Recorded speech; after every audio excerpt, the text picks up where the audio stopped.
बेशक तेरा जोड़ ही कोई नहीं, तेरे वर्गा होर ही कोई नहीं। बेशक तेरा जोड़ ही कोई नहीं, तेरे वर्गा होर ही कोई नहीं। तू क्यों जानी डुलदा हुन्ना है, सानू तेरी लोड़ ही कोई नहीं, सानू तेरी लोड़ ही कोई नहीं।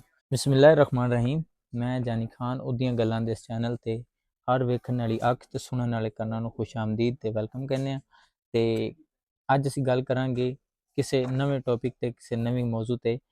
ਕਈ ਵਾਰ ਇਨਸਾਨ ਬੜਾ ਨਰਮ ਮਿਜ਼ਾਜ ਹੁੰਦਾ ਹੈ, ਇੰਨਾ ਨਰਮ ਕਿ ਹਰ ਕਿਸੇ ਤੇ ਪਾਣੀ ਦੀ ਤਰ੍ਹਾਂ ਡੁੱਲ ਜਾਂਦਾ ਹੈ, ਬਗੈਰ ਇਸ ਗੱਲ ਨੂੰ ਜਾਣੇ, ਬਗੈਰ ਇਸ ਗੱਲ ਨੂੰ ਸੋਚੇ ਕਿ ਕਿਆ ਉਸ ਬੰਦੇ ਨੂੰ ਉਸਦੀ ਲੋੜ ਹੈ ਜਾਂ ਨਹੀਂ। ਇਸ ਚੀਜ਼ ਦਾ ਨਤੀਜਾ ਕੀ ਨਿਕਲਦਾ ਹੈ? ਉਸ ਨੂੰ ਜ਼ਾਇਆ ਕਰ ਦਿੱਤਾ ਜਾਂਦਾ ਹੈ।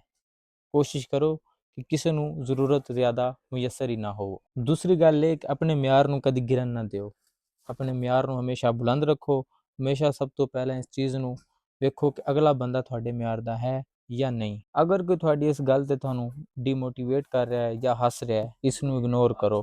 ਕੋਸ਼ਿਸ਼ ਕਰੋ ਅੱਗੇ बढ़ो। ਇਸ ਗੱਲ ਤੇ ਰੋਂਦਾ ਰਹਿ ਜਾ, ਬੰਦਾ ਹਾਂ ਕੋਈ ਬਾਦਲ ਨਹੀਂ ਆ। ਇਸ ਗੱਲ ਤੇ ਰੋਂਦਾ ਰਹਿ ਜਾ, ਬੰਦਾ ਹਾਂ ਕੋਈ ਬਾਦਲ ਨਹੀਂ ਆ।